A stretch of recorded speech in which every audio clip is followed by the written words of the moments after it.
आप सभी का मैं इस महत्वपूर्ण 10वें सेशन में स्वागत करता हूँ। माताओं, भाइयों, जब तक खुद का दर्शन नहीं होगा, आत्मनिरीक्षण नहीं होगा, खुद की अवस्था क्या है वो नहीं जानोगे, तब तक जीवन की व्यवस्था आप नहीं कर पाओगे। चाहे फिर आपके लिए सभी प्रकार की उपलब्धियां मौजूद हो, आपके रिश्तेदार हो, आपके परिजन हो, आपके सहयोगी हो, सहकारी हो, आपके लिए वस्तुएं, आपके लिए व्यक्ति, सब कुछ अनुकूल हो, फिर भी आप जीवन को व्यवस्थित नहीं कर पाएंगे, क्योंकि आपकी अवस्था ही ठीक नहीं है। आंतरिक अवस्था पर भौतिक व्यवस्था निर्भर करती है, और हमें आंखें तो है केवल भौतिक जगत देखने की, स्थूल दृष्टि। बस पास पड़ोस में क्या है और उन्हें कैसे ठिकाने लगाना है, उन्हें कैसे अनुकूल कर लेना है, उन पर कैसे हावी होना है, या फिर उनको अपनी पक्ष में कैसे कर लेना है, ये बातें बिल्कुल भी ठीक नहीं है। तो ठीक क्या है? ठीक एक ही बात है कि मेरी आंतरिक अवस्था क्या है, मैं जानूं तो। और यदि मेरी अवस्था में कमियां हैं, मेरी अवस्था में खामियां हैं, मेरी अवस्था यदि खराब है, तो उसे पहले ठीक कर लूं। मतलब मुझे यदि कुछ कार्य करना है तो पहला कार्य कौन सा? मैं खुद को ठीक कर लूं।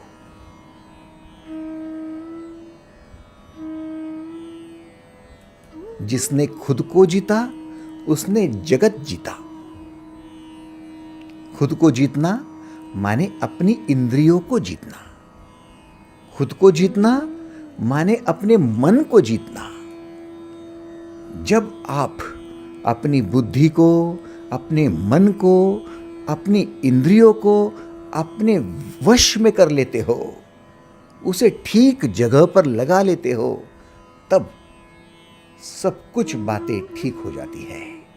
क्योंकि दुनिया आपकी शत्रु नहीं है, दुश्मन नहीं है। आपके शत्रु यदि कोई होंगे तो वो खुद आप हो। दुनिया आपकी मित्र नहीं है। यदि कोई मित्र हो तो वो आप है। ऐसा क्यों? क्योंकि दुनिया जैसी है वैसी है। दुनिया जैसी है वैसी है। आपका ही चश्मा लाल है तो दुनिया लाल दिखती है। आपका ही चश्मा यदि नीला है तो दुनिया नीली दिखती है। आपका चश्मा ट्रांसपेरेंट है तो दुनिया ट्रांसपेरेंट दिखती है। दुनिया जैसी है वैसी ही है। प्रॉब्लम हम खुद है। हमारा दृष्टिकोण यदि गलत है तो फिर हमें सब कुछ गलत दिखाई देता है। हमारे रिश्तेदार, हमारे पड़ोसी, हमारे सहकारी, हमारे पति, हमारी पत्नी, हमारे बच्चे, सब कुछ गलत दिखाई देते हैं। रुको, गलत वो नहीं है, वो जैसे है वैसे है। गलत हम है, हमारा दृष्टिकोण है। अब वो गलती क्या है? हमारा दृष्टिकोण क्यों बिगड़ रहा है? आंतरिक अवस्था हमारी क्यों बिगड़ रही है? जानिए दूसरे अध्याय के 71वें श्लोक में। भगवत गीता का दूसरे अध्याय का 71वां श्लोक। विहाय कामान्यः सर्वान् पुमाश्चरति निस्पृहा निर्ममो निरहंकारः स शांतिमधिगच्छति। बहुत सुंदर श्लोक है, मतलब का है, महत्वपूर्ण है। वैसे तो है सभी महत्व के, लेकिन ये जरा ज्यादा महत्व का है। जैसे भोजन के सभी पदार्थ महत्व के हैं, लेकिन उसमें से एक पदार्थ जो आपको बहुत भाता है, आप उसे ज्यादा महत्व का कह लेते हो। मैं इसे महत्व का, अति महत्व का कह रहा हूं, क्योंकि इसमें आपकी अवस्था को समझने की सूझबूझ है। विहाय कामान्यः सर्वान् पुमाश्चरति निस्पृहा निर्ममो निरहंकारः स शांतिमधिगच्छति। क्या है अर्थ?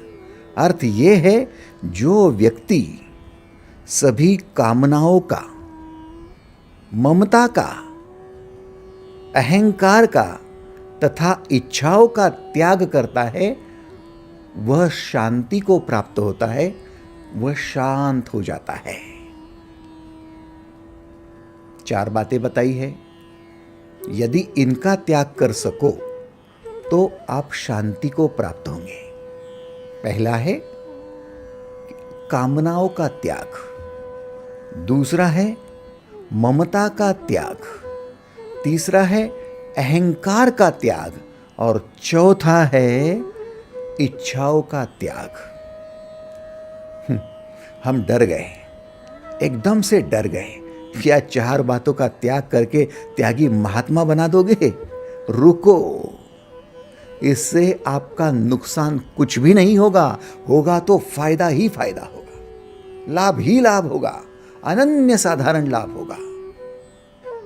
सबसे पहले यह समझ लो कि आपको शांति चाहिए या नहीं चाहिए, क्योंकि जब शांति ही नहीं चाहिए तो इन 4 बातों का त्याग करने की जरूरत क्या है? और शांति यदि चाहिए तो इन 4 में से एक का भी कम त्याग आपको नहीं चलेगा। टिकट के पूरे पैसे कटवाओ और बाद में फिर यात्रा के लिए, सफर के लिए बस में प्रवेश पाओ। धर्म के रास्ते पर चलना है ना, तो फिर अपने भीतर की इस अवस्था को जानो कि क्या हम शांत है या फिर हम अशांत है। हाँ भाई, अशांति तो लग रही है, हम शांत नहीं हैं। पैसा नहीं था तब अशांत थे, पैसा आ गया फिर भी अशांत है। शादी नहीं हुई थी, अशांत थे कि अच्छा जीवन साथी मिलेगा या नहीं। शादी हो गई, अशांत है, अरे ऐसा क्यों हो रहा है। बच्चे नहीं थे, अशांत थे, बच्चे बड़े हो रहे हैं, अशांत ही है। घर नहीं था, अशांत थे, घर हो गया फिर भी अशांत है। नौकरी करते थे, अशांत थे, बोले रिटायर्ड हो जाएंगे तो शांत हो जाएंगे, रिटायर्ड हो गए फिर भी अशांत ही है। तो हो क्या रहा है? शांति का मतलब क्या है? अशांति का मतलब क्या है? शांति का मतलब है निर्विचार अवस्था।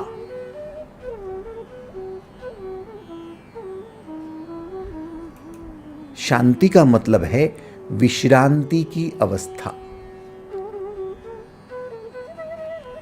आपको शांति कब मिलती है? जब आप विचारों से शून्य हो जाते हो। शून्य मेडिटेशन।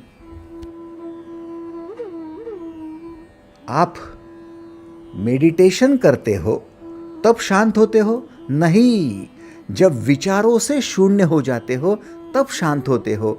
आपने आंखें बंद कर ली और फिर भी विचार भीतर शुरू है तो शांत हो ही नहीं सकते। किसने कहा कि आंखें बंद कर लेने से आदमी शांत होता है? नहीं, विचारों के रुक जाने से व्यक्ति शांत होता है, फिर चाहे आंखें खोली क्यों ना हो। क्या आप इसे स्वीकार करते हो? आंखें खुली हो या आंखें बंद हो, आप बैठे हो या फिर बिस्तर पर लेटे हो, आप खड़े हो या फिर चल रहे हो, अवस्था शरीर की कौन सी है मतलब की नहीं है। मन में विचार जारी है या मन के विचार रुके हैं, ये मतलब का है। शांति का संबंध खड़े रहने से या बैठने से या लेटने से नहीं होता, आंखें मूंद लेने से या खुले रखने से नहीं होता। शांति का संबंध सीधा सीधा विचार करने से या न करने से होता है। चलो, बात पक्की हो गई, आपकी सहमति मिल गई कि हम अशांत हैं। क्यों? क्योंकि हमारे भीतर विचारों की श्रृंखला जारी है। अब हमारे भीतर जब विचार चल रहे हैं तो क्या वो बुरे हैं? अशांत क्यों कर रहे हैं? क्योंकि हमें ये पता नहीं है कि हमने विचार कब करना चाहिए और विचार कब रोक देना चाहिए। उतनी मैनेजमेंट हमारे पास नहीं है। बस भाई साहब, ये मैनेजमेंट क्या है? व्यवस्थापन क्या है? व्यवस्थापन कहता है कि आप विचारों को अपशब्द से मत आको, विचारों को गलत मत समझो। आप गलत समय विचार कर लेते हो, ये आपके गलती का, अशांति का कारण है।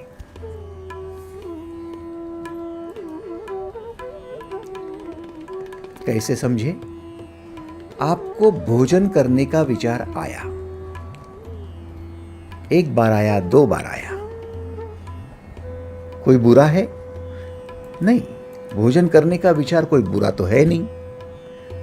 मुझे भोजन करना है, मुझे भोजन करना है, 2 बार विचार आया, 3 बार विचार आया। विचार आने के पश्चात आपने निर्णय ले लिया कि मैं भोजन के लिए बैठ जाऊं। अब अपनी अपनी थाली परोस ली है, आसन पर बैठ गए हो, डाइनिंग टेबल पर बैठे हो, अब भोजन कर रहे हो। अब प्रत्यक्ष कार्य शुरू हो गया है। अब भोजन करना आपका कार्य है या फिर भोजन के प्रति अभी भी विचार करते रहना आपका कार्य है?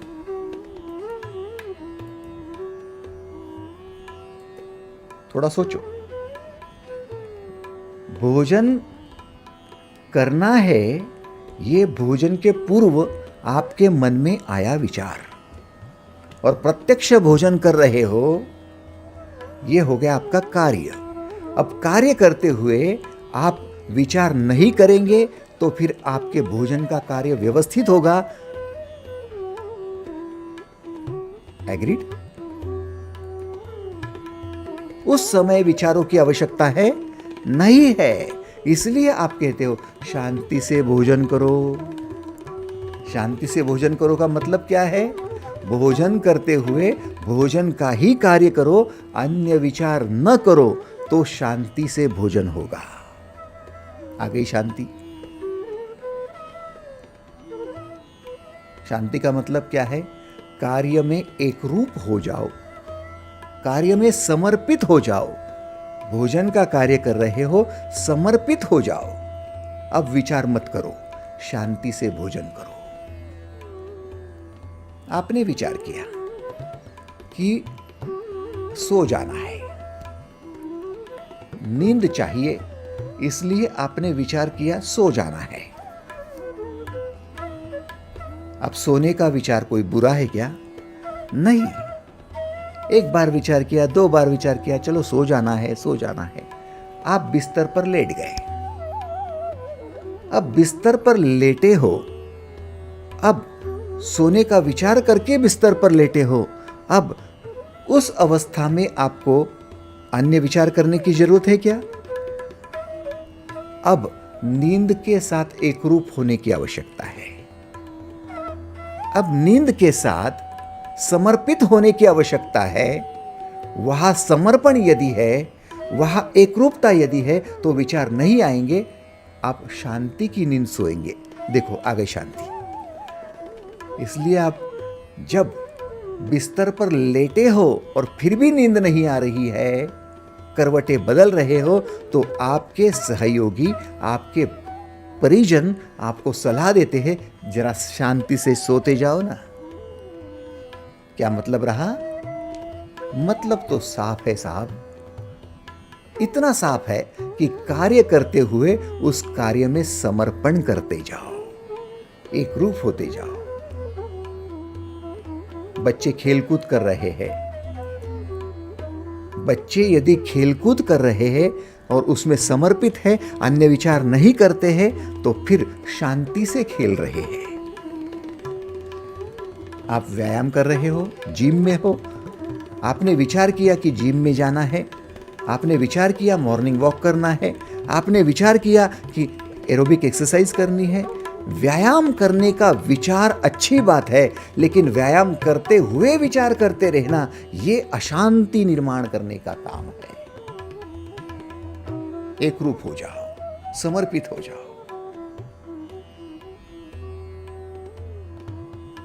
निर्णय लेने से पहले आप उसका विचार कर सकते हो।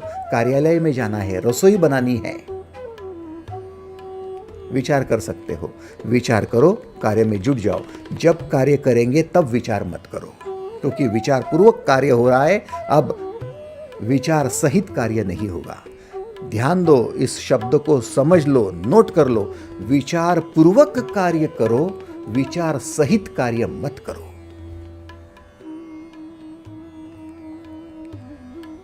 कोई भी कार्य करने से पहले विचार पूर्वक, पूर्वक का मतलब समझते हो ना? पूर्व, पूर्व माने उससे पहले। कार्य करने से पहले विचार पूर्व आप कार्य पूर्व आप विचार कर सकते हो, लेकिन विचार सहित कार्य नहीं कर सकते हो। डिस्टर्बेंसेस आ जाते हैं, कंसंट्रेशन नहीं कर पाते हो, एक रूप नहीं हो पाते हो, और सबसे महत्वपूर्ण समर्पित नहीं हो पाते हो। अब कार्य में समर्पित ही नहीं है, एक रूप ही नहीं है, फोकस नहीं है, कंसंट्रेट नहीं है, कार्य की क्वालिटी क्या होगी समझ लो। क्या क्वालिटी होगी आपके कार्य की? मैं आपसे बोले जा रहा हूं और विचार भी करते जा रहा हूं। अब मेरे लेक्चर की क्वालिटी क्या होगी आप समझ लेंगे, लेकिन मैं फोकस्ड हूं, मैं एकरूप हूं, मैं कॉन्सेंट्रेट हूं, मैं समर्पित हूं। अब मेरी क्वालिटी बढ़ती जाएगी। Good, better, best, the best. आहा हा हा, जैसे जैसे समर्पण होता जाएगा, वैसे वैसे क्वालिटी द बेस्ट की ओर बढ़ेगी। आप सुन रहे हो, आपने विचार किया, कार्य पूर्वक, कार्य के पहले, कार्य पूर्व आपने विचार किया। अब विचार किया कि मैं सुनूंगा, अभी लेक्चर सुनने बैठा हूं, मैं लेक्चर सुनने बैठी हूं। अब सुनते सुनते विचार कर रहे हो, क्या फोकस होगा, कंसंट्रेशन होगा, क्या समर्पण होगा? फिर जो कुछ बोला जा रहा है उसमें से 10% सुनाई देगा, 20% सुनाई देगा। आपकी सुनने की क्वालिटी कैसी होगी आप जानते हो, लेकिन आपने विचारपूर्वक कार्य करने का ठान लिया कि मैंने सोच लिया है, मैंने विचार कर लिया है, अब मैं सुन रहा हूं, अब मैं सुन रही हूं, तो 100% सुनूंगी। अब चाहे उधर आग लग जाए, मैं यहां सुन रही हूं। अब सुनने की क्वालिटी देखो, एग्रीड और नॉट? शांति से सुनो, शांति से बोलो, शांति से चलो, शांति से सो जाओ, शांति से भोजन करो, शांति से खेलो। इसका मतलब क्या है?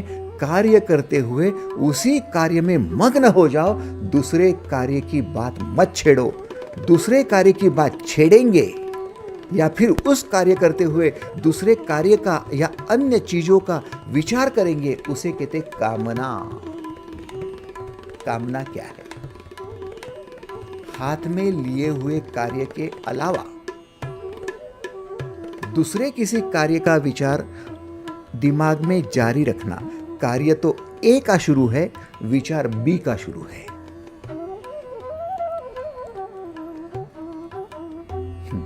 सुन तो ए का रहे हो, मेरा सुन रहे हो, और विचार बच्चे का कर रहे हो। ये क्या बात हुई? ये क्या बात हुई? सोचो तो, कार्य तो कार्यालय का कर रहे हो, ऑफिस में बैठकर कार्य कर रहे हो, गवर्नमेंट ऑफिस हो, नॉन गवर्नमेंट ऑफिस हो, जिस कार्यालय में बैठकर कार्य कर रहे हो, विचार तो पत्नी का कर रहे हो। ये क्या बात हुई? जब जब जहां जहां हो, तब तब वहां वहां पूरी तरह से हो जाओ। उसे कहते समर्पण। 100% दो। लेकिन हम बंटवारा कर लेते हैं। जब घर पे होते हैं तब ऑफिस का विचार करते हैं, अब जब ऑफिस में होते हैं तब घर का विचार करते हैं। ना घर में पूरे हैं, ना ऑफिस में पूरे हैं, हम दोनों जगह अधूरे हैं। ये हमारे जीवन का अधूरापन है।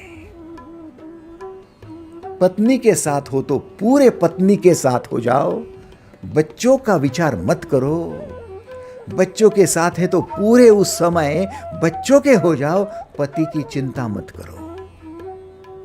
इसे कामना कहा जाता है। कार्य करते हुए किसी अन्य कार्य का, अन्य वस्तु का, अन्य व्यक्ति का, अन्य परिस्थिति का विचार करना कामना कहलाता है।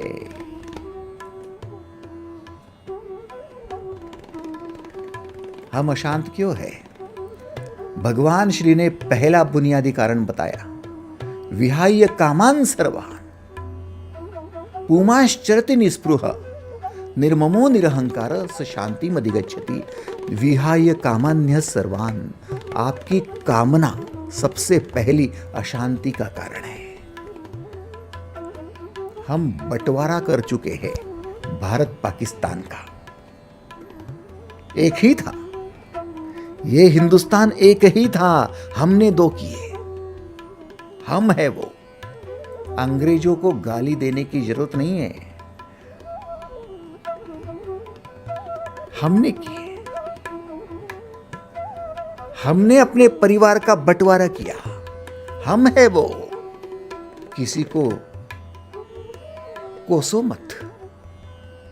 हम है वो जो अपने भीतर की शांति का अपहरण कर लेते हैं, खुद के मन का, खुद के विचारों का, कार्य का बंटवारा करके। घर में होते हैं तो कार्यालय की याद करते रहते हैं, ना घर में पूरा शांति से सुकून से रह पाते हैं। कार्यालय में है तो घर की याद करते हैं, यात्रा पर जाते हैं तो घर की बात करते हैं, और घर में रहते हैं तो यात्रा की सोचते रहते हैं।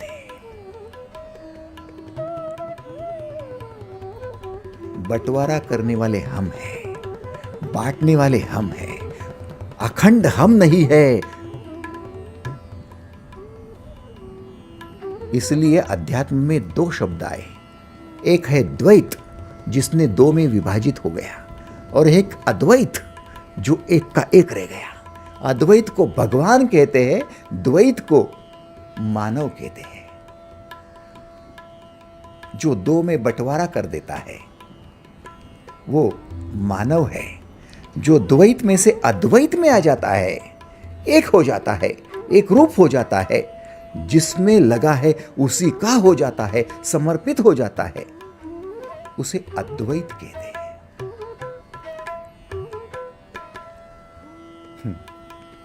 है ना आश्चर्य? भाइयों, कोई ईश्वर का दर्शन कठिन नहीं था। धर्म का रास्ता ही नहीं चुना तो ईश्वर का स्टेशन लगेगा कहां से? कहां से लगेगा? नागपुर की तरफ चल रहे हो और नासिक की अपेक्षा करते हो, अरे मुंबई की तरफ चलो तो नासिक भी लग जाए।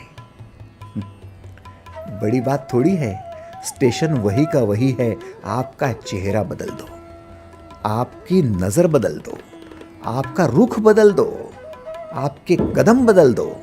बस बदल अपने आप में करना है। सबसे पहले बदलाव क्या लाना है? मैं कामना का त्याग करूं। जब स्नान कर रहा हूं तो स्नान करने का मजा उठाऊं, लुफ्त उठाऊं, उसमें एकरूप हो जाऊं। स्नान करते करते नाश्ते का विचार क्यों कर रहे हो? पत्नी क्या कर रही होगी उसका विचार क्यों कर रहे हो? बच्चे स्कूल में गए होंगे कि नहीं उनका विचार क्यों कर रहे हो? पहले पूरा स्नान तो कर लो। बात छोटी सी है? नहीं, बात बहुत बड़ी है। कामना मत करो। खुद की मोटरसाइकिल पर सवार हो या फिर साइकिल पर सवार हो या फिर पैदल चल रहे हो 11 नंबर की गाड़ी से, 1 2 1 2, अपनी चलने का लुफ्त उठाओ। दूसरे की कार देखकर उस कार का विचार मत छेड़ो, अन्यथा कार की कामना हो जाएगी और चलने का लुफ्त तक उठा नहीं पाओगे। एग्रीड और नॉट? क्या चलने में मजा नहीं है? किसने कहा कि कार में बैठने में ही मजा है? कार में बैठना तो ये समझाता है कि आपके पैर है भी या नहीं, लंगड़े हो क्या मालूम, लेकिन चल रहे हो तो ये तो कम से कम समझ में आ रहा है, अरे मेरे पैर है और मैं चल रहा हूं। यस आई कैन, मैं ताकतवान हूं, चल रहा हूं। लुफ्त उठाओ, आनंद उठाओ। ये कब होगा? जब कामना का त्याग करोगे और शांति का पक्ष लोगे, तब। शांति से चलो भाई।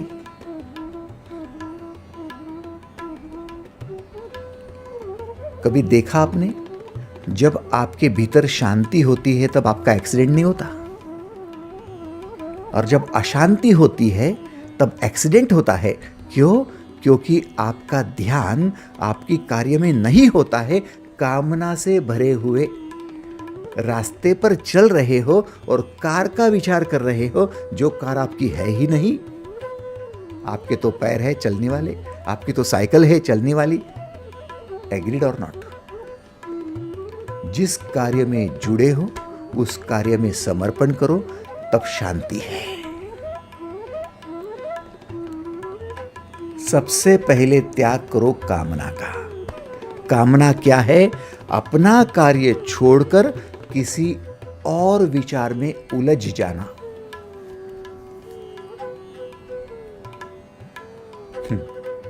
उलझ जाना। बात सुलझानी है ना, तो उलझो मत। जब भोजन कर रहे हो ना, तो नींद के विचार मत करो। अभी भोजन शांति से कर लो, जब नींद का विचार आएगा तब नींद का कार्य शुरू होगा, तब वो कर लेंगे। अभी मत करो, अभी कामना में ही मत हो जाओ। रावण का हाल क्या है? रावण बेहाल है, हाल से भी बदतर है। क्यों? क्योंकि कार्य था लंका का आधिपत्य करना, लंका का मैनेजमेंट करना, लंका का विकास करना। अपने कार्य करते हुए सीता का विचार करना कामना थी, और सीता जी का विचार करते करते कामना की वजह से कार्य की क्वालिटी बिगड़ते बिगड़ते बिगड़ते बिगड़ते गई, और अपने पैर न जाने कब तक चोरी करने के लिए चले गए। जो खुद सुवर्ण महल का, सुवर्ण शहर का मालिक हो, उसे चोरी के लिए जाना पड़ता है, उसे चोरी करनी पड़ती है। हाँ, कामना कुछ भी करवाएगी। सीता जी की चोरी करने गया एक लंकाधिपति। कभी सोचा है आपने कि एक अमीर आदमी वो भी चोरी करे? हाँ, करनी पड़ेगी यदि अशांत हो जाओगे तो। एग्रीड और नॉट? आपने शादी की है, विचार पूर्वक की है। अब शादी विचार पूर्वक होने के बाद कार्य करना है, तो फिर शादी के बाद जो पति है, पत्नी है, उनके साथ ही कार्य करना है।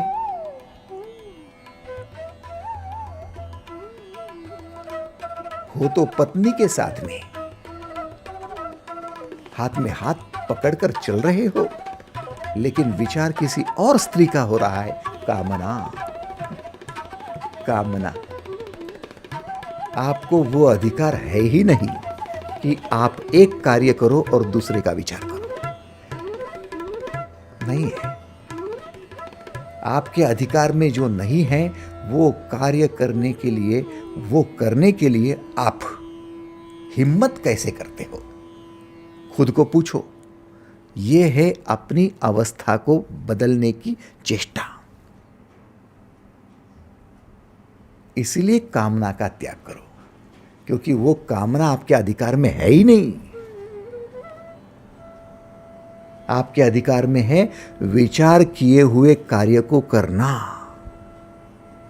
कर्मण्येवाधिकारस्ते, बस उसके तरफ ध्यान दो, कार्य करो। विहाय कामान्यः सर्वान् पुमाश्चरति निस्पृहा। कामना मत करो। समर्पण की जगह दूसरी बातों में ध्यान मत दो। चाहे फिर वो कार हो, चाहे सुंदरी हो, चाहे मनोरंजन हो, चाहे किसी का पैसा हो, कुछ भी हो, हम जब उसमें लगेंगे तब उसमें लगेंगे। आप में से कितने सदस्य इस कामना को ठीक तरह जान गए हैं और अभी कामना का त्याग करने के लिए तत्पर हो गए हैं? उन्होंने कृपया सम्मति दर्शाना है अपने हाथ ऊपर करके। थैंक यू, धन्यवाद, थैंक यू। आओ आगे बढ़े।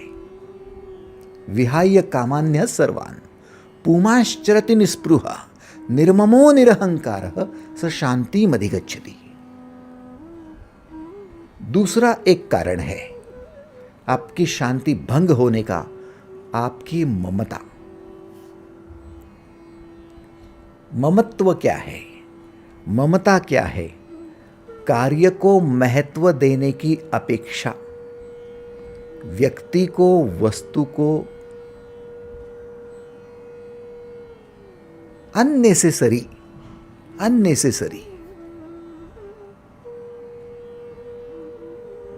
इतना महत्व देना, उनमें उलझ जाना, ये कार्य ही छूट जाए।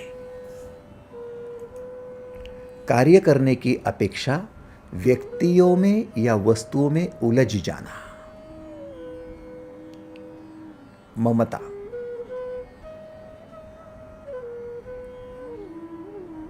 एक मां अपने बेटे को ट्यूशन क्लास में छोड़ने गई। ट्यूशन 2 घंटे चलने वाली है। छोड़ना उसका कार्य था, अच्छी बात है, क्योंकि बच्चा छोटा था। अब छोड़कर घर पे भी वापस आ जाए, घर तो नजदीक है, लेकिन नहीं, मैं यदि घर पे आ जाऊं और बेटे का कुछ हो गया तो मैं वहीं पर रुक जाऊं। 2 घंटे वो मां बाहर खड़ी है, ट्यूशन क्लास के बरामदे में बैठी है,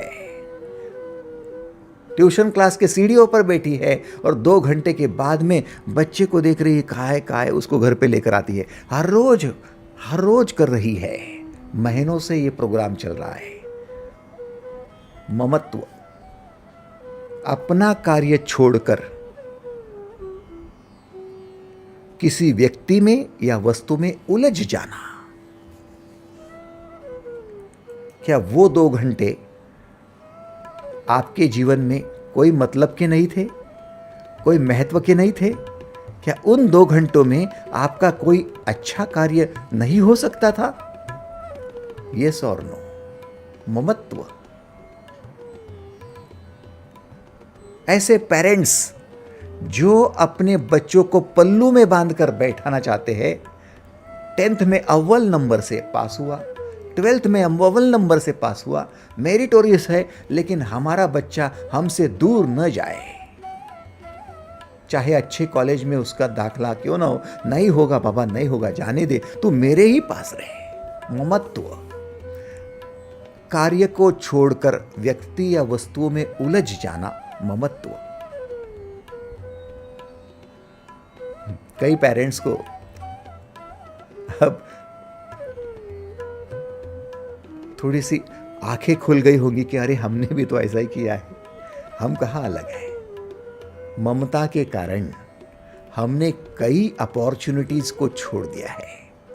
ममता के कारण हमने अपने बच्चों का कान खिंचाई करना रोक दिया था। ममता के कारण वो या तो अपने कार्य से दूर रहे या तो हम अपने कार्य से दूर रहे। एग्रीड और नॉट? भाई साहब, फिर प्रेम करना कि नहीं?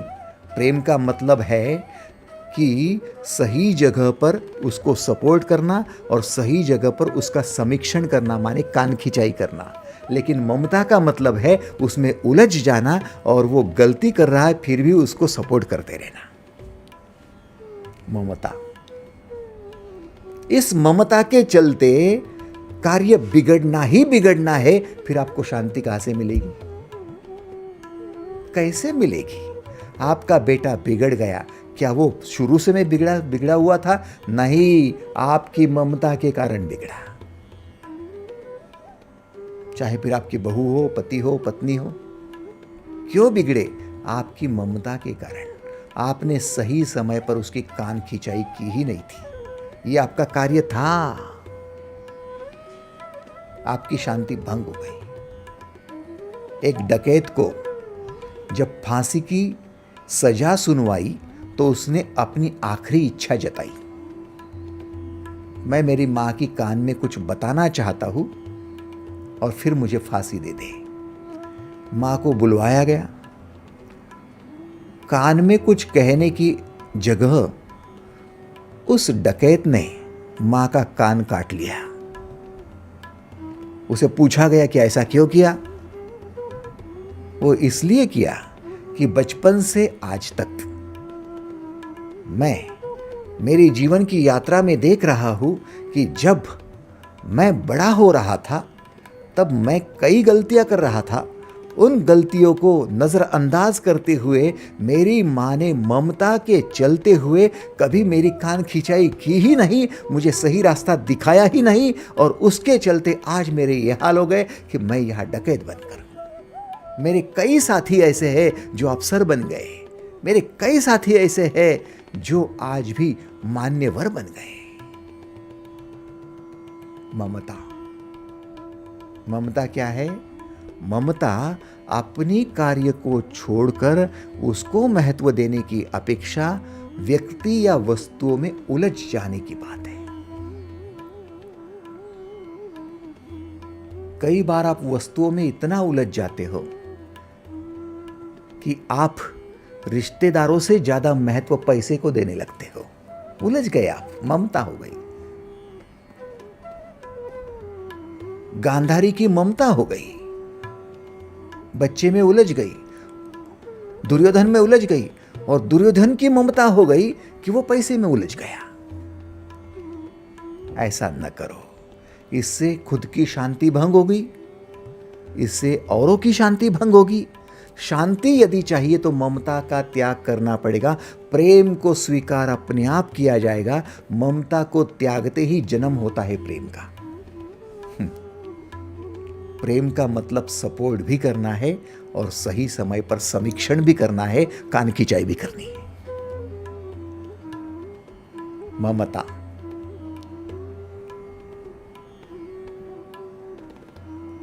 कितने सदस्यों को ये बात जची कि हाँ भाई, ममता के कारण नुकसान हो रहा है, हम ममता को नहीं अपनाएंगे, हमें तो प्रेम करना है, क्योंकि हम जिसके साथ ममता से जुड़े हैं उसका नुकसान होना है तो मैं शांत हो जाऊं, मेरा नुकसान होना है तो मैं शांत हो जाऊं। मुझे वो नहीं चाहिए, मुझे प्रेम करना है, क्योंकि उसका भी भला हो, मेरा भी भला हो, वो अपना है ना।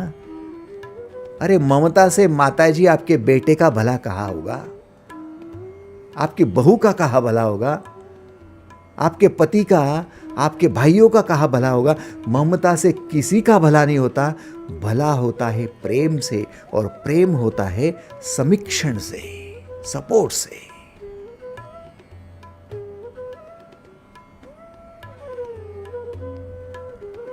विहाय कामान्य सर्वान पुमाश्चरति निस्पृहा। अर्जुन समझ ले, जरा समझ ले, ममता से मत भर। क्या हम तैयार हैं? यदि तैयार है तो एक बार स्वीकृति दे दे, वे सहमति दे दे। हाँ, यस वी आर रेडी। ममता से नहीं बाबा, प्रेम से भरेंगे, प्रेम से। यस, गीता का ज्ञान है, अनमोल ज्ञान है। फिर तीसरी बात आती है अहंकार। जब अहंकार बढ़ जाता है तब शांति भंग होती है, और जब शांति भंग होती है तो बुद्धि अस्थिर हो जाती है। स्थित प्रज्ञ होना है, मन शांत करना है, आंखें खुली हो तब भी, चल रहे हो तब भी, तो फिर भाई साहब अहंकारी मत बनो। अरे हम थोड़ी अहंकारी है। अहंकार पता है क्या है? अहंकार पता है क्या है? हाँ, हमको मालूम है कि खुद को श्रेष्ठ कहना ही अहंकार है। हाँ, हमको पता है कि मैं ही महान हूं, यह कहना अहंकार है। रुको, ये ऊपरी ऊपर बात है। खुद को श्रेष्ठ समझना, दूसरों को कनिष्ठ समझना, खुद को ग्रेट समझना, दूसरों को मामूली समझना, यह अहंकार का केवल बाहरी आवरण है।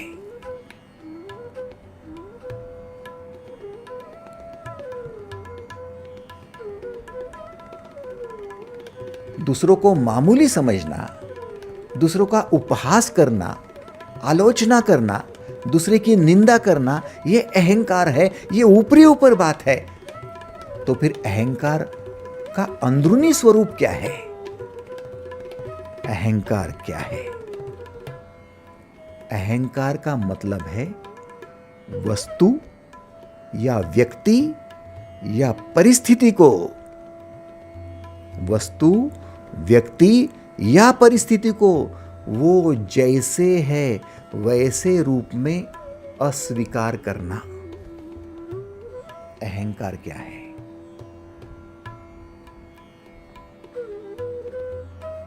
व्यक्ति को वो जैसा है वैसे स्थिति में अस्वीकार करना।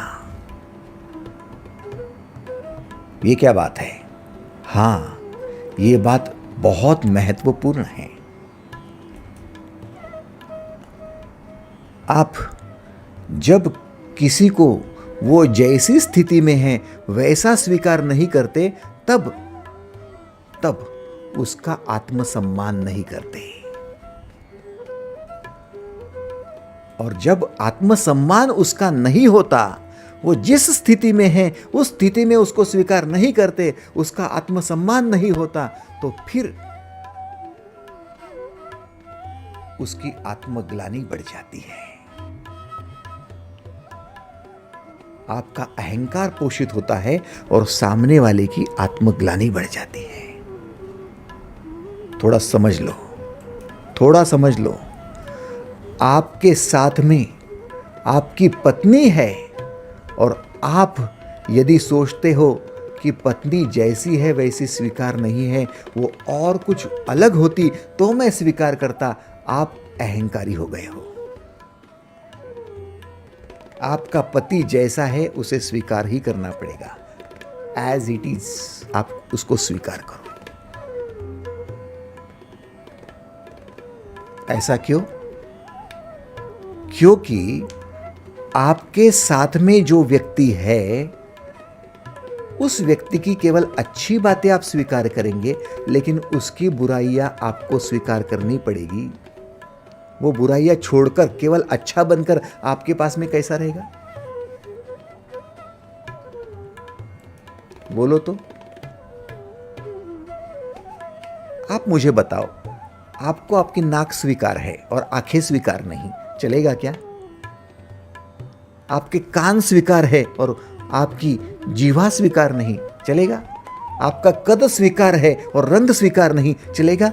आपको जैसा है वैसा उसको स्वीकार करना पड़ेगा, तब होगा शरीर का आत्मसम्मान, और तब शरीर में भी शांति और आप में भी शांति। वरना अहंकार बढ़ गया और मेरी नाक ही मुझे पसंद नहीं है, मेरा कद ही मुझे पसंद नहीं है, मेरा रंग ही मुझे पसंद नहीं है, तो फिर वो पसंद न है, लेकिन वो है तो आपके साथ, तो रोते रहो, अशांत होते रहो, अहंकार। लेकिन जैसा शरीर है वो मेरा है और मुझे स्वीकार है, हो गया उसका सम्मान, आत्मसम्मान, और हो गया भी खुश, हो गई शांति। एग्रीड और नॉट? तो ये मेरा पति है, जैसा है वैसा मेरा है, कद से उसका कम है, रंग उसका सांवला है, उसका नाक ऐसा है, उसकी आंखें, अरे जैसी हो वो मेरा है, हो गया उसका सम्मान, हो गई शांति, वो मेरा है। ये मेरी पत्नी है, कम लिखी है, कम पढ़ी है, कम समझता है, जैसी है वो ऐसी मेरी है, हो गया आत्मसम्मान, हो गई शांति। जो है उसकी अलावा की अपेक्षा करते हो, जो है उसे अस्वीकार कर देते हो, अहंकार है, अहंकार है।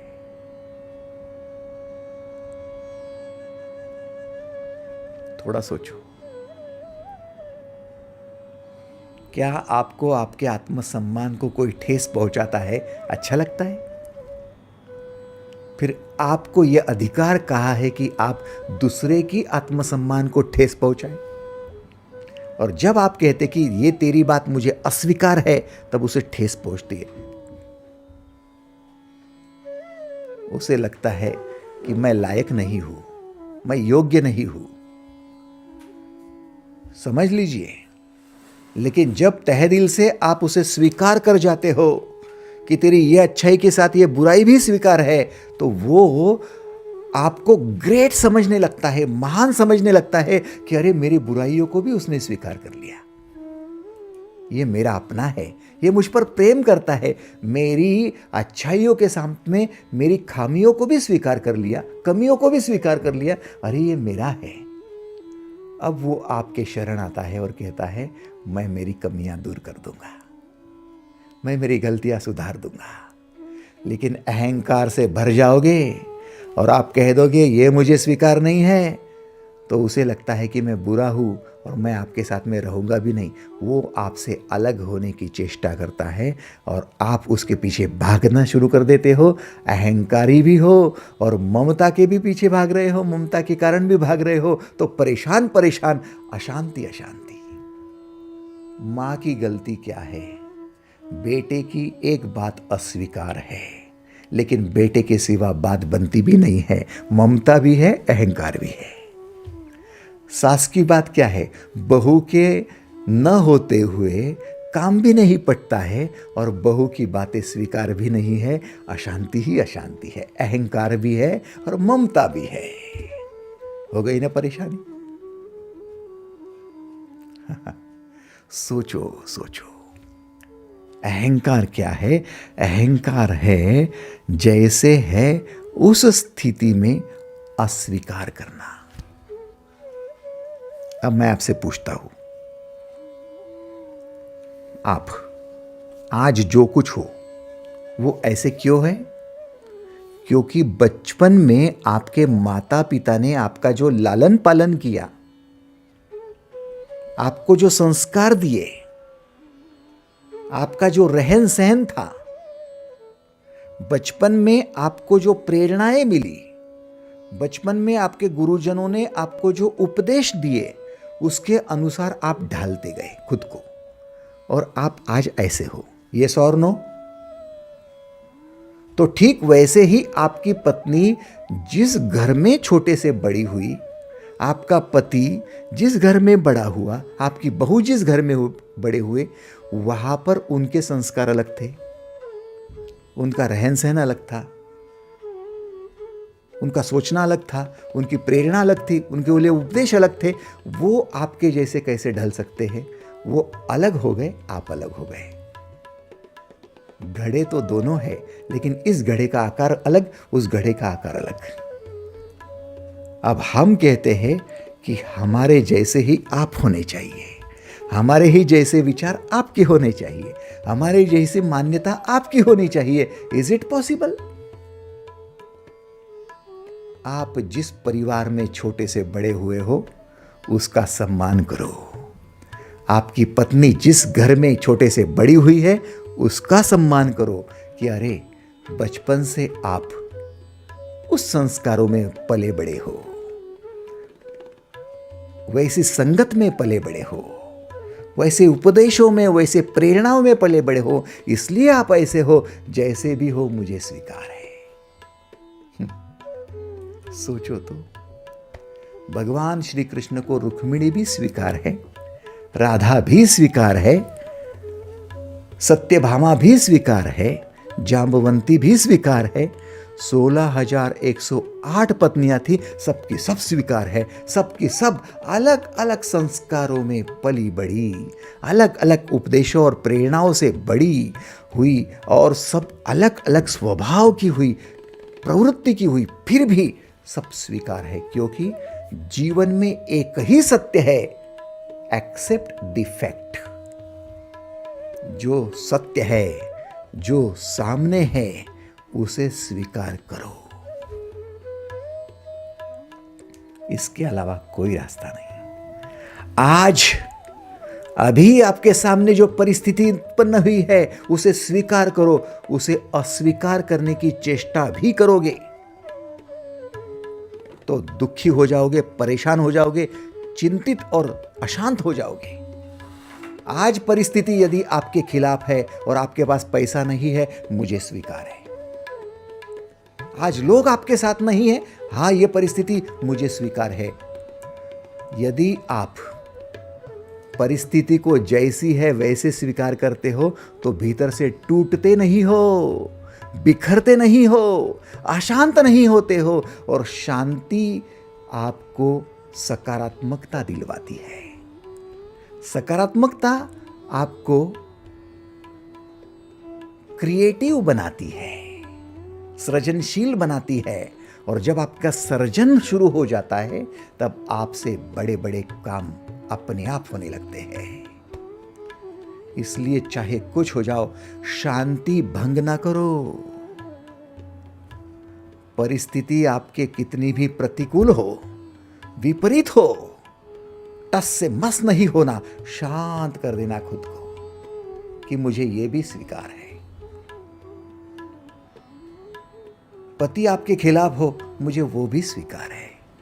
भाई बहन आपके खिलाफ हो, मुझे वो भी स्वीकार है। सब स्वीकार है। मैं शांत तो हो जाऊंगा। अरे पहले ही वो आपके खिलाफ है, बाहर अशांति है, और मेरे खिलाफ है, मुझे वो स्वीकार नहीं, इसलिए भीतर से भी अशांत हूं। बाहर अशांति, भीतर अशांति, मैं जाऊं तो कहां जाऊं? सोचो। लेकिन बाहर भले अशांति हो, गड़बड़ हो, कुछ भी परेशान हो, लेकिन भीतर से यदि शांत है तो फिर राह मिलेगी, मार्ग मिलेगा। इसलिए भाई साहब, अहंकार को छोड़ दो। हर एक परिस्थिति को, वर्तमान के क्षण को, जीवन को, जीवन की हर एक बाधा को, जीवन की एक समस्या को स्वीकार करना शुरू करो। अहंकार स्वीकार करने नहीं देता, और आप स्वीकार करते हो तो अहंकार नहीं रहता, नहीं रहता।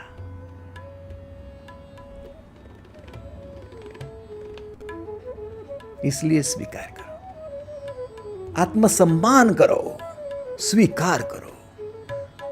तो क्या उसके लिए कोई आपके पास मंत्र है?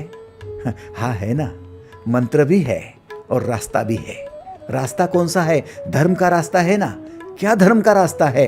एक धर्म का रास्ता प्रशस्त कर दिया भगवान श्री कृष्ण ने, उसका नाम है श्रद्धा और सबूरी का रास्ता,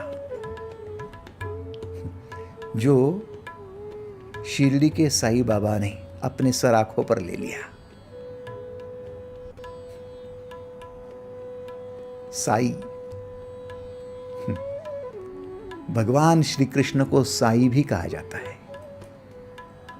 वो सबके साई है, और समर्पित साई बाबा भगवान श्री कृष्ण को इतने समर्पित हो गए कि खुद साई बन गए। सागर का तल ढूंढने नमक की पुतली जाए, गोता मारे सागर में खुद सागर बन जाए। खुद साई बन गए, खुद कृष्ण बन गए, खुद ही भगवान बन गए। क्यों, कैसे? श्रद्धा और सबूरी। यदि आप जो आपको प्राप्त हुई परिस्थिति है उसको एज इट इज श्रद्धापूर्वक स्वीकारते हो, चाहे अनुकूल हो या प्रतिकूल हो। आपकी जो पत्नी है, आपका जो पति है, उसकी आज की जो स्टेटस है, अवस्था है, मानसिकता है, बुद्धिमत्ता है, उनको एज इट इज स्वीकार करते हो, श्रद्धापूर्वक स्वीकारते हो। आपके बच्चे हैं, आपकी वस्तुएं हैं, आपका मकान है, आपका झोपड़ा है, आपका फुटपाथ है, जो कुछ भी है उसको श्रद्धापूर्वक स्वीकारते हो, तो आप जिसको स्वीकारते हो उसका आत्मसम्मान हो जाता है, और जिसको श्रद्धापूर्वक स्वीकारते हो और उसमें बदलाव होने के लिए सबूरी रखते हो, वहां पर आत्मसम्मान के साथ आत्म परिवर्तन होना शुरू हो जाता है। समझ रहे हो? यदि आपकी पत्नी अभी गलती कर रही है, लेकिन आप श्रद्धापूर्वक उसे और उसकी गलती को स्वीकार कर लेते हो, तो आपका प्रेम स्पष्ट हो जाता है। और प्रेम स्पष्ट हो जाता है तो आप जल्दबाजी में उसको तुरंत उपदेश नहीं देते, तुरंत बदलाव की अपेक्षा नहीं करते, उसे समय देते हैं, उसको परिवर्तन का समय देते हैं, सबूरी रखते हैं कि अरे बाबा,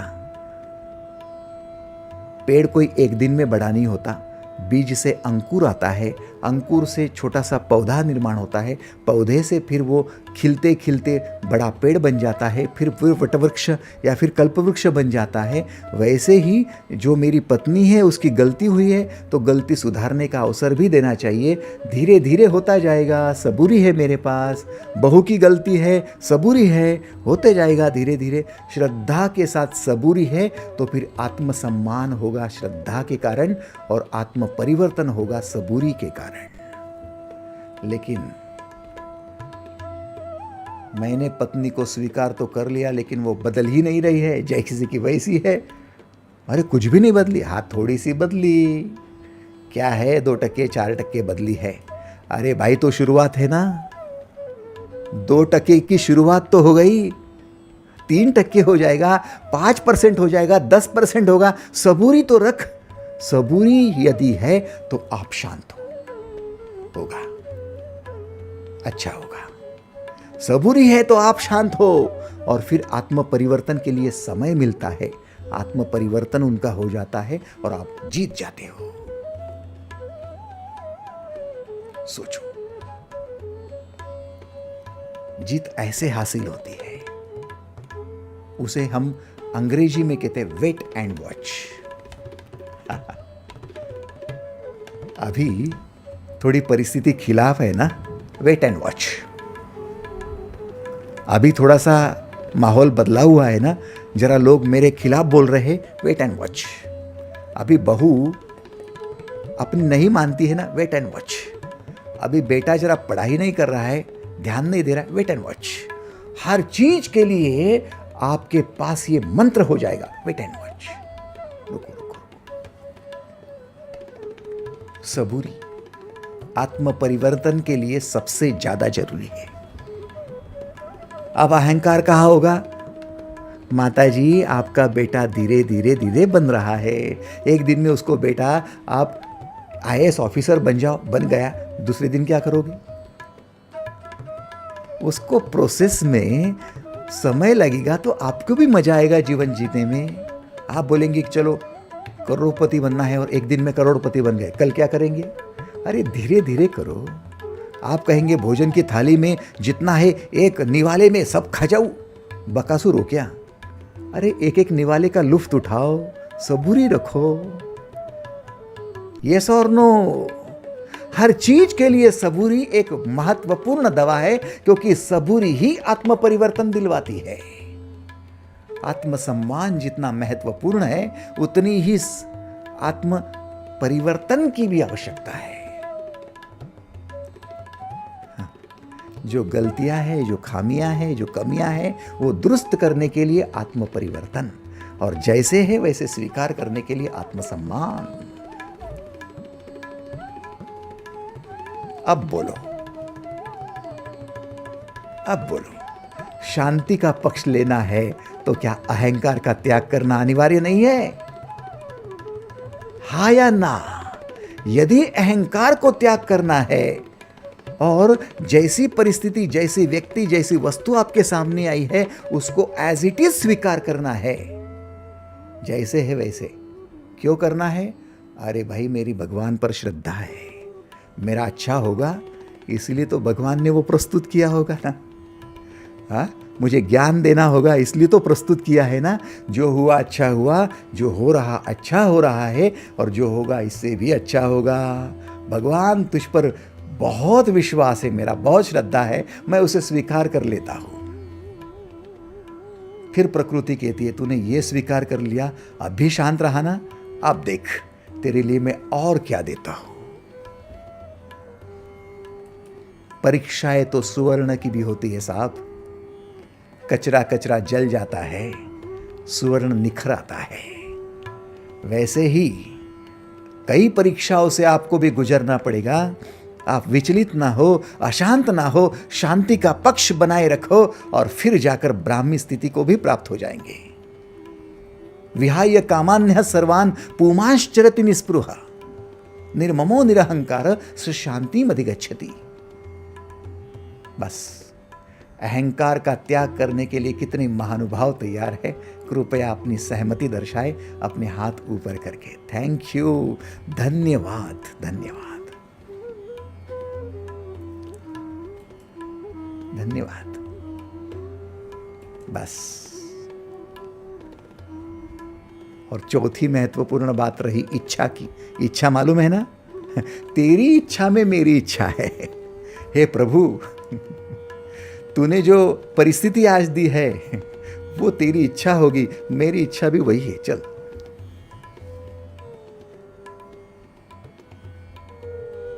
पत्नी जिस भी परिवार से आई है, पति जिस भी परिवार से आया है, मुझे स्वीकार है। चल, तेरी इच्छा में मेरी इच्छा है। चल, चलो तो, हाथ हाथ में पकड़ के चलो तो।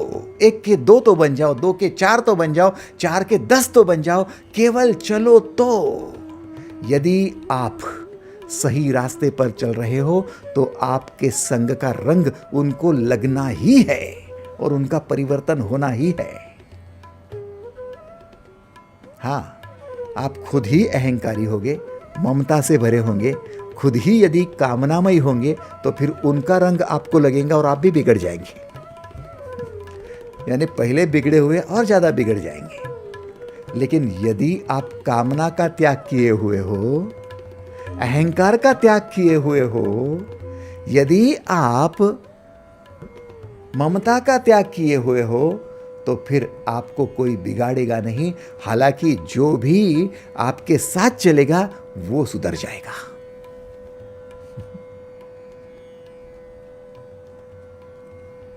इसलिए कोई इच्छा न रखो। बस पहली 3 बातों को छोड़ दो, ममता, अहंकार और कामना, और चलते जाओ। अब कोई इच्छा की जरूरत नहीं। आपके साथ जो होगा उसका कल्याण ही है, उसका कल्याण है। साधु संत येती घरा तोची दिवाली दसरा। आप साधु बन गए क्योंकि साधा आपने। क्या साधा आपने? आपने शांति साधी है। साधक हो आप, साधु बन गए, संत बन गए। क्यों? क्योंकि आपने सबको स्वीकार करने का ठान लिया। आपके जैसा और कौन प्रेमी होगा? आपको सब स्वीकार है, कोई भेद नहीं, ऊंच नीच नहीं है, कोई लिखा पढ़ा अनपढ़ा नहीं है, कोई आपके लिए सुंदर और कोई असुंदर बात नहीं है। आपने स्वीकार कर लिया, यही तो आपका संतत्व है। साधु और संत बन जाओ। चलो, अब कोई इच्छा नहीं है। जो भी आपके साथ आएगा उसका कल्याण, शांति ही शांति। तो आज का मंत्र रहा, क्या मंत्र रहा? Accept it as it is. Accept it as it is. इसका मतलब जो भी आपके सामने है उसे एक्सेप्ट करो as it is.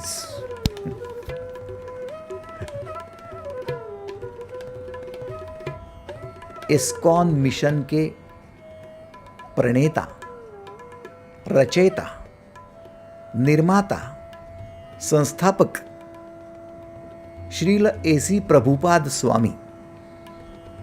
ISKCON mission आज विश्व में सभी को पता है। उन्होंने गीता लोगों के हाथ में दी और लिखा Bhagavad Gita, Shrimad Bhagavad Gita as it is. As it is का मतलब जैसी भगवान श्री कृष्ण ने कही वैसी मैं दे रहा हूं? नहीं नहीं नहीं नहीं नहीं, नहीं। जैसी गीता है वैसी हमें स्वीकार है। जैसी है वैसी स्वीकार है। ऐसा नहीं कि उसमें का मेरे ये स्वीकार है वो स्वीकार नहीं है, वो स्वीकार है वो स्वीकार नहीं। कोई choice, no choice, without choice, सब स्वीकार है। आपको आपका जीवन पूरी तरह से स्वीकार है। हाँ, पैर टूट गया, लंगड़ा हो गया हूं, हाँ वो भी स्वीकार है। पैरालाइज हो गया हूं, हाँ वो भी स्वीकार है भाई, सब स्वीकार है। चलो, accept it as it is. मन शांत हो जाएगा और वो शांति आपको सकारात्मक बनाएगी, सकारात्मकता क्रिएटिव बनाएगी, क्रिएटिविटी पॉजिटिव बनाएगी, पॉजिटिविटी कंस्ट्रक्टिव बनाएगी, कंस्ट्रक्टिविटी आपको ऐश्वर्यवान बना देगी। जीवन का भरा पूरा जीवन का आनंद उठाओगे, लुफ्त उठाओगे। खुशनुमा एहसास, खुशहाल जिंदगी, शांति के कारण। आज के लिए बस इतना ही। धन्यवाद। अब कोई प्रश्न हो तो पूछ सकते हो प्लीज।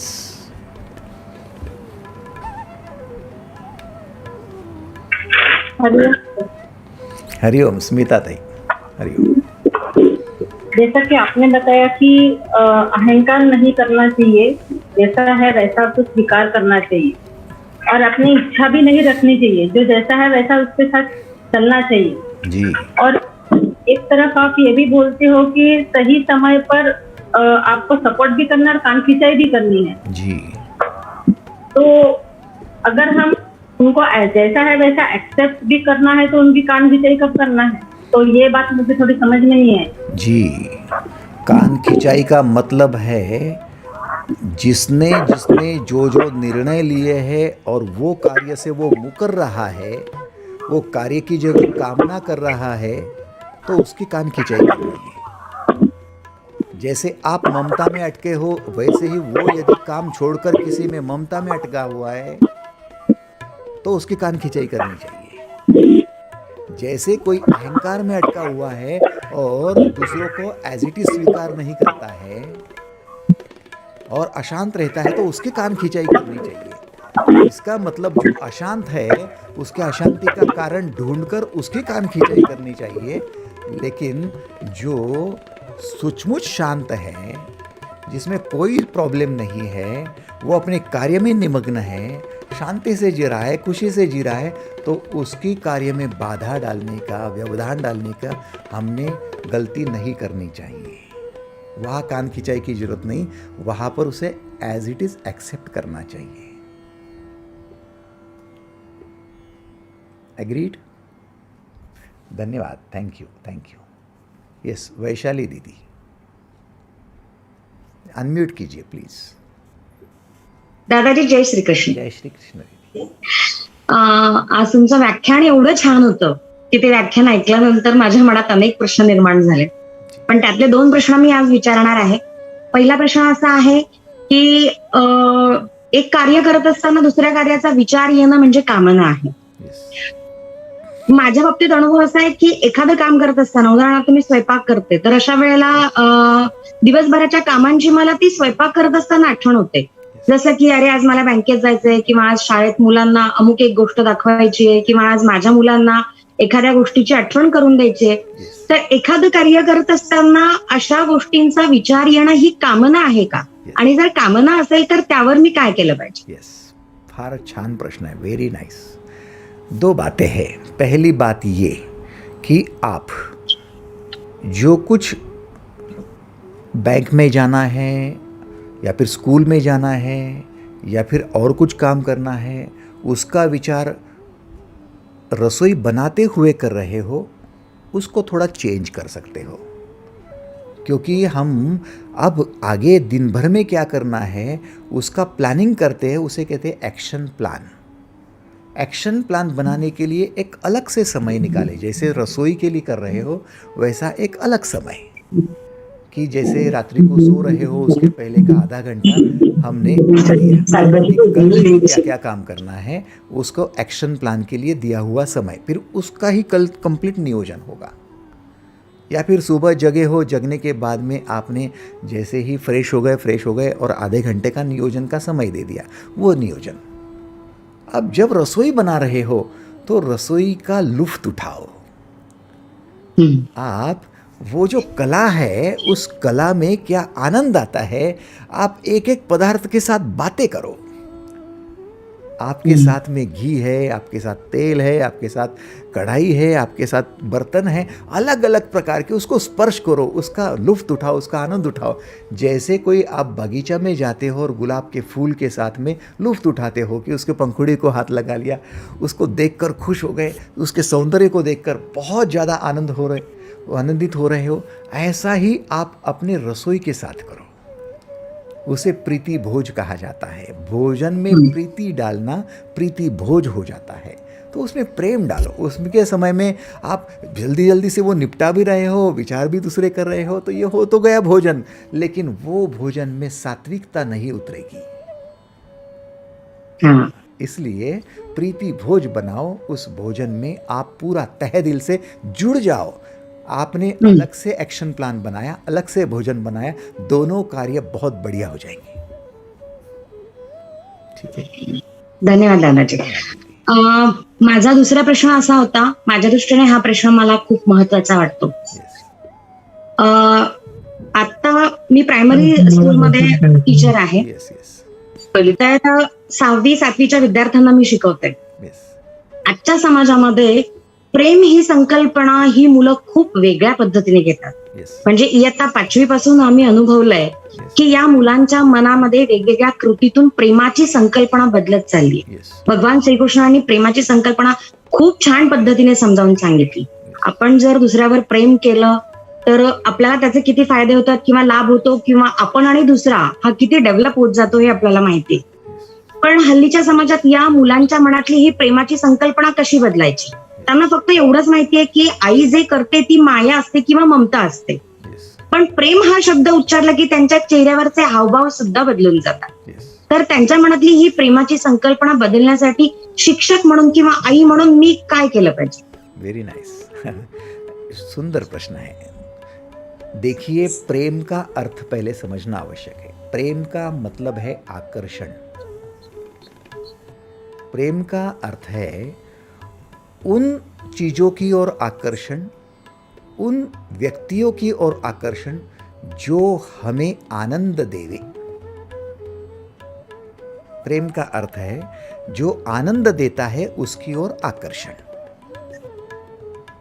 अब आनंद का मतलब क्या है कि हमारी ऊर्जा का रेचन जिस माध्यम से होता है वो आनंद। 5वीं-6ठी क्लास के जो बच्चे हैं उनके भीतर ऊर्जा है। उनके भोजन से, उनकी नींद में, या फिर उनके जो भी श्वास लेते उससे जो ऊर्जा बन रही है, उस ऊर्जा का आउटलेट वो ढूंढ रहे हैं। अब ऊर्जा का आउटलेट ढूंढ रहे तो वो आकर्षित हो रहे हैं। अब वो आकर्षित हो रहे, जिस चीज की तरफ आकर्षित होंगे, वो वस्तु हो या व्यक्ति हो, उसमें उनका रेचन हो रहा है, आउटलेट मिल रहा है, तो वो आनंद भी मिल रहा है और प्रेम भी हो रहा है। यदि हम उसकी ऊर्जा का रेचन करने का सही तरीका ढूंढ लेते हैं और उन बच्चों को उस ऊर्जा के रेचन के उस चैनल में ढाल देते हैं, तो वो बच्चा उसमें प्रेम करना शुरू कर देता है। जैसे कि बच्चे को यदि कुछ गणित है या फिर इतिहास है या फिर कोई विषय है, उस विषय का आकर्षण तब होगा जब उसको गणित में आनंद आएगा। इसका मतलब गणित के माध्यम से उसके ऊर्जा का रेचन होगा, नहीं होगा तो वो उसको छोड़ देगा और उसकी जो सहेली है जिसकी वजह से उसको आनंद आएगा या फिर उसकी ऊर्जा का रेचन होगा, जो सहेली उसकी सुन लेगी उसकी ओर आकर्षण होगा, उसमें प्रेम होगा। सिंपल बात है। माता पिता उपदेश ही देते हैं, माता पिता एज इट इज बच्चों को स्वीकार नहीं करते, लेकिन उनकी जो सहेलियां होती है, उनके जो दोस्त होते हैं, वो उनको एज इट इज स्वीकार करते हैं और उनके ऊर्जा को आउटलेट देते हैं, इसलिए वो वहाँ आकर्षित होते हैं और वहाँ पर प्रेम हो जाता है। माता पिता प्रेम का विषय ही नहीं रहता, क्योंकि वो उपदेश करने वाले होते हैं, और जो सप्रेस करते हैं, केवल उपदेश देते हैं, केवल सजेशन देते हैं, उनके पास अपने मन की बात बताई नहीं जाती, आउटलेट मिलता नहीं है, ना विचारों का आउटलेट है, ना ऊर्जा का आउटलेट है, तो फिर वो बच्चे माता पिता के पास प्रेम से जाएंगे कैसे? इम्पॉसिबल है। इसलिए सबसे बड़ी गलती माता पिता की है कि वो उनका सजेशन बॉक्स ना बने, वो उनको सजेस्ट करने वाले न बने, उनके दोस्त बने। जैसे फ्रेंडशिप उनके बाकी फ्रेंड्स कर रहे हैं, उनको एज इट इज स्वीकार करते, वैसे पहले तो माता पिता बच्चों को स्वीकार करें, फिर वो बच्चे खुले दिल से उनसे बात करेंगे, फिर वो बात पर फिर सजेशन ना देवे कि नहीं तू गलत है, तुझे क्या समझता है, मैं इतनी बड़ी हूँ, मैं इतना महान हूँ, मैंने इतना किया है, तूने तो कुछ भी नहीं किया, तुझे क्या समझता। तो फिर वो बच्चे आपको बताएंगे भी नहीं और किसी और से प्रेम करने लगेंगे, तो आपको वो अशांति हो जाएंगी। गलती माता पिता की है। पहले फ्रेंडशिप करो अपने बच्चों से, उनके लिए जरिया बनो आउटलेट का। ठीक है, थैंक यू बाबा जी, धन्यवाद। Thank you, thank you, thank you. Yes, और कोई प्रश्न है? आखिरी प्रश्न, समय हो रहा है, प्लीज।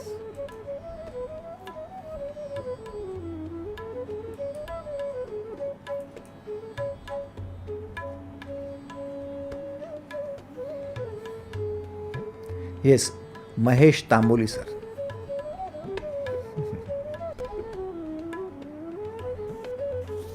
नमस्कार सर जी, नमस्कार।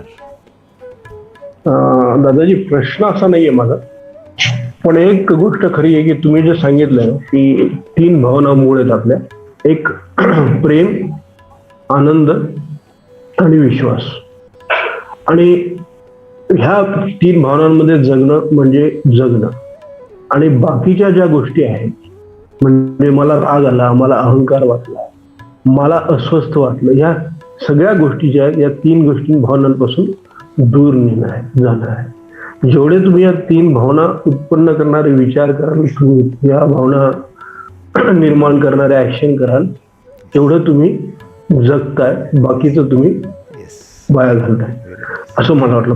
फक्त आता आज तुम्ही जे सांगितलं, हे सगळं अहंकार, ममता, हे आपल्या रागाच्या मुळाशी आहे। म्हणजे इथूनच हा माझा विचार बरोबर आहे का? हे इथूनच सुरुवात होते की तुमच्या अस्वस्थपणाला, तुमच्या रागाला, या सगळ्या ज्या म्हणजे ममता आहे म्हणून राग येतो, किंवा ममता आहे म्हणूनच अहंकार होतो, अहंकार आला की मग तुम्हाला अजून अस्वीकार सुरू होतो आणि सगळी अस्वस्थता सुरू होते। हे बरोबर आहे का माझं? Yes sir, perfect. क्योंकि अंधेरे को अपना अस्तित्व है ही कहा, वो तो उजाले की अब्सेंसी है। इसीलिए तो आपके कमरे में 100 साल पुराना अंधेरा क्यों न हो, लेकिन उसको बाहर निकालने के लिए आपको बड़ी मशक्कत करने की जरूरत नहीं।